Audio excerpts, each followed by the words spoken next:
भीलवाड़ा क्षेत्र में है, जो भीलवाड़ा क्षेत्र में जैसे देश और विदेशों में बड़े बड़े मंदिर बनते हैं, तो मंदिर बनते हैं उनके जो पत्थर की गढ़ाई होती है वो पूरी भीलवाड़ा में होती है। जैसे अभी राम मंदिर अयोध्या का देखो, या दिल्ली में संसद भवन है, ऐसे कोई भी मंदिर या भवन निर्माण होते हैं उनकी पूरी गढ़ाई, कार्विंग का काम, स्टोन का कार्विंग का काम पूरा भीलवाड़ा में होता है।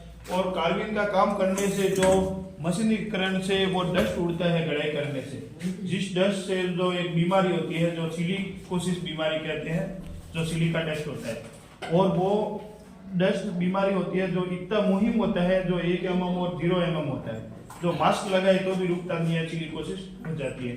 तो ऐसे हमारे भीलवाड़ा क्षेत्र में जो 248 फैक्ट्रियां हैं उसमें 15,000 लगभग वर्कर काम करते हैं, और उसमें से बहुत सारे तो ये अभी मशीनीकरण आई है 1980 के बाद, जब से ये मशीनीकरण से बहुत सारे लोग बीमार भी हो गए और ये डस्ट सिलिका डस्ट है, सिलिकोसिस हुई और बहुत सारे लोग मरे भी हैं।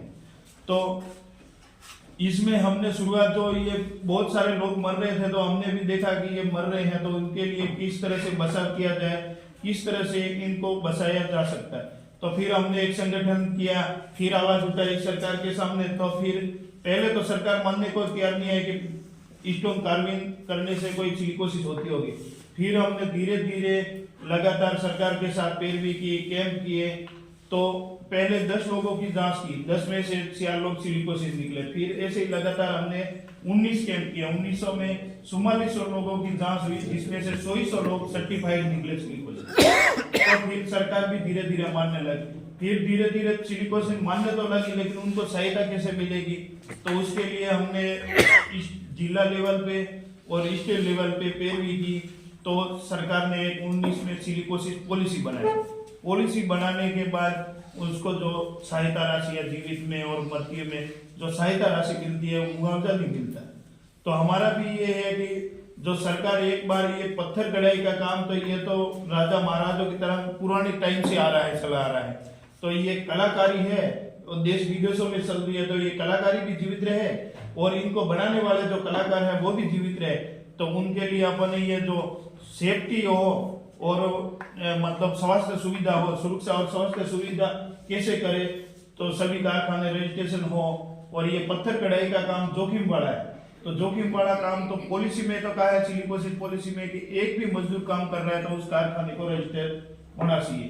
लेकिन वो अभी कारखाना रजिस्टर्ड नहीं है, तो कैसे हम रजिस्टर्ड करवाएं और कैसे इसमें सेफ्टी आए और स्वास्थ्य की सुविधा हो, ये हम करते हैं।